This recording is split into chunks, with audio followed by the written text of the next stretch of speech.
Introduction. Ce qui suit est un petit livre qui traite de la véritable signification du témoignage de foi, à savoir qu'il n'y a pas de divinité digne d'adoration en dehors d'Allah, l'Exalté, et que le saint prophète Muhammad, paix et bénédiction d'Allah sur lui, est le serviteur et le dernier messager d'Allah, l'Exalté. La mise en pratique de ce témoignage est la seule façon pour un musulman d'atteindre un caractère noble. Adopter des caractéristiques positives conduit à la tranquillité d'esprit. La clé du paradis. Il existe de nombreux hadiths du saint prophète Muhammad, sur lui la paix et le salut, qui avertissent l'humanité que quiconque témoigne qu'il n'y a pas d'autre divinité digne d'adoration qu'Allah l'Exalté, et que le saint prophète Muhammad, sur lui la paix et le salut, est le serviteur et le dernier messager d'Allah, l'Exalté, sera sauvé du feu de l'enfer. On en trouve un exemple dans le Sahih de Bukhari, numéro 128. Le sens de ces hadiths est que quiconque meurt en croyant à ce témoignage entrera soit au paradis et échappera à l'enfer, soit il entrera en enfer selon la mesure de ses péchés et sera finalement admis au paradis où il demeurera pour toujours. Ceci est conseillé dans un hadith trouvé dans Sahih Bukhari, numéro 7510. Il est important de noter que ceux qui désirent entrer au paradis sans entrer en enfer doivent non seulement déclarer verbalement leur foi en l'islam, mais ils doivent également remplir ses conditions et obligations. Le témoignage de foi est sans aucun doute la clé du paradis, mais une clé a besoin de dents pour ouvrir une porte spécifique. Les dents de la clé du paradis sont ses obligations et ses devoirs. Sans elles, la clé sans ses dents n'ouvrira pas la porte du paradis. Cela est prouvé par de nombreux hadiths qui indiquent que l'entrée au paradis nécessite de remplir les conditions et les devoirs de l'islam. Par exemple, un hadith trouvé dans Sahih Bukhari, numéro 1397, indique que le témoignage doit être soutenu par des actes sous la forme des piliers de l'islam, comme l'accomplissement des prières obligatoires. La première partie du témoignage, à savoir « Nul ne mérite d'être adoré en dehors d'Allah, l'Exalté », signifie qu'Allah, l'Exalté, est le seul à qui il faut obéir et ne jamais désobéir. Lorsqu'on accepte Allah, l'Exalté, comme son Dieu, on ne doit obéir à rien qui mène à sa désobéissance, car Allah, l'Exalté, est le seul maître et on n'est que ses esclaves. Mais dès l'instant où l'on obéit à quoi que ce soit qui mène à la désobéissance à Allah, l'Exalté, on a alors corrompu sa croyance en son unicité, ce qui est indiqué dans le chapitre 45 à Al-Jathiya, verset 23. As-tu vu celui qui a pris pour Dieu son propre désir?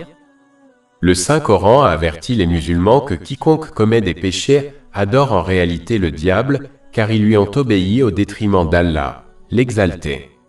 Chapitre 36 Yassine, verset 60. Ne vous ai-je pas recommandé, ô enfants d'Adam, de ne pas adorer Satan? Car il est pour vous un ennemi déclaré. Les musulmans qui rejettent leurs désirs, ceux des autres et les ordres du diable et qui, au lieu de cela, obéissent uniquement à Allah l'Exalté, ont vraiment pris Allah l'Exalté pour leur Dieu. Ces musulmans ont reçu la protection d'Allah l'Exalté dans les deux mondes. Ces musulmans ont pratiquement mis en pratique le témoignage de l'islam en soutenant leurs revendications verbales et intérieures par des actes sincères selon les hadiths du saint prophète Muhammad, paix et bénédiction sur lui.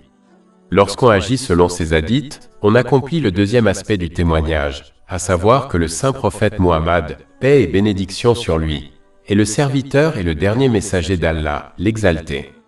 Ces musulmans sont ceux mentionnés dans un hadith trouvé dans Sahih Bukhari, numéro 128.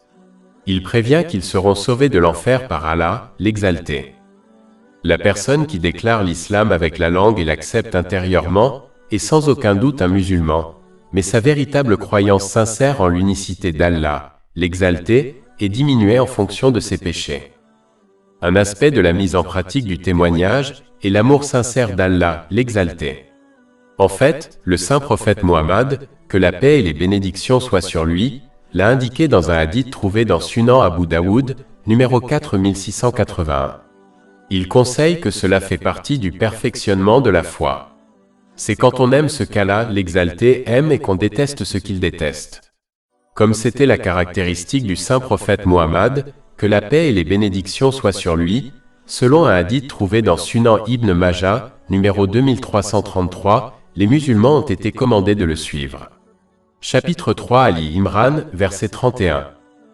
Dis, si vous aimez Allah, suivez-moi donc. Allah vous aimera, et vous pardonnera vos péchés. Il ressort clairement des enseignements de l'islam qu'aimer ce qu'Allah, l'exalté, déteste et détester ce qu'Allah, l'exalté, aime est une indication claire qu'une personne suit ses propres désirs et leur obéit au détriment d'Allah, l'exalté. Cette attitude réduit la croyance en l'unicité d'Allah, l'exalté. Le verset suivant montre clairement qu'adopter cette mentalité est une déviation de la vraie croyance dans le témoignage de l'islam. Chapitre 9 At-Taba, verset 24. Dis, si vos pères, vos fils, vos frères, vos épouses, vos proches, les biens que vous avez acquis, le commerce dont vous craignez le déclin et les demeures que vous agréez, vous sont plus aimés qu'Allah, son messager et la lutte pour son sentier, alors attendez qu'Allah exécute son ordre. Et Allah ne guide pas les gens pervers. Celui qui adore Allah, l'exalté selon ses propres désirs, l'adore à la limite. Cela signifie que lorsqu'ils traversent des moments de facilité, ils sont satisfaits, mais lorsqu'ils rencontrent des difficultés, ils se détournent de son obéissance avec colère. Chapitre 22 Al-Hajj, verset 11. Parmi les gens, il en est qui adorent Allah avec une extrême arrogance. Si le bien le touche, il en est rassuré. Mais si l'épreuve le frappe, il tourne son visage vers la mécréance. Il a perdu la vie présente et l'au-delà. Voilà quelle est la perte évidente. Un hadith trouvé dans Sahih Bukhari, numéro 6502, informe les musulmans sur la façon de croire correctement et d'agir selon le témoignage de foi, ce qui évite d'être blessé par le feu de l'enfer dans l'autre monde. Il s'agit d'abord d'accomplir correctement les devoirs obligatoires, tout en remplissant toutes leurs conditions et étiquettes. Ensuite, il faut ajouter à cela en accomplissant des actes vertueux volontaires, dont les meilleurs sont les traditions établies du saint prophète Muhammad. Paix et bénédiction d'Allah sur lui. Cela conduit à l'amour d'Allah, l'exalté, et amène Allah, l'exalté, à renforcer chaque organe de leur corps afin qu'ils n'obéissent qu'à lui. Cette obéissance véritable et sincère est l'accomplissement du témoignage de foi. C'est le cœur saint qui ne contient que l'amour d'Allah, l'exalté, et est libre des désirs mondains et de l'amour du monde matériel. Chapitre 26 à Ash-Shu'ara, versets 88 à 89. Le jour où ni richesse ni descendance ne profiteront à personne, mais seulement à celui qui viendra à Allah avec un cœur saint. Il est important de noter que cela ne signifie pas qu'un musulman devient libre de commettre des péchés, mais cela signifie qu'il se repent sincèrement de ceux-ci chaque fois qu'ils sont commis.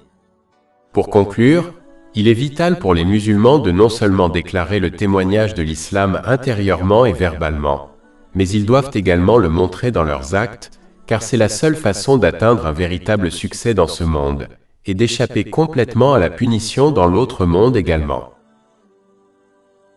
Plus de 400 livres électroniques, livres audio, infographies, podcasts et blogs gratuits disponibles sur notre site web www.chekpod.com.